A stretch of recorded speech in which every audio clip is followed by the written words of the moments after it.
Hi, I'm Matt Korba. I'm the creative director on King's Quest, and we're here at GDC doing our first demo. So for someone who's never played King's Quest, go into a little detail about what the series has all been about. The series is about a family of adventurers, really. It's really there's a family it's a family story that's centered at its core, but it's an adventure game. So it's a mix of puzzles and storytelling. There's sort of this triangle: puzzle, storytelling, or gameplay, storytelling, and art, and they all have to work together to tell a compelling story, have interesting gameplay, and be beautiful. Now, where does this game take place in the King's Quest universe? Is it a sequel? Is it a prequel? It's actually kind of a hard question to answer. So it's not a sequel, it's not King's Quest 9, and it's not a reboot. It's sort of like a reimagining. So what we're doing is we're telling stories that exist in between the original one. So our first chapter is actually about how King Graham became a knight. So the first game is about how he became a king, and we're telling a story that takes place before that. If you've never played a King's Quest game, that's perfectly fine. You can come into here not knowing anything, just with the understanding that it's about an old king that's had past adventures, and be fine.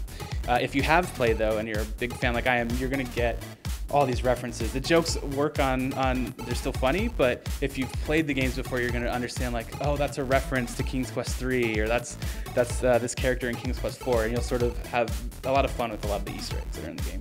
So the point-and-click adventure games seem to be making a comeback. Why do you think that is?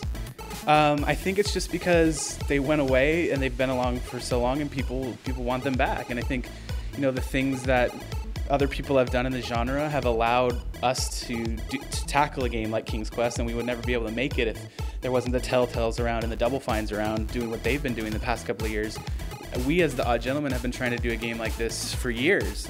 We actually had one for a while that was unfortunately canceled, and it was like, oh, these types of games don't really work anymore. And so we're updating the formula. We're not just making a traditional point and click. We're trying to update it for a more modern control scheme and more modern audience, but still keep the core, what made that special.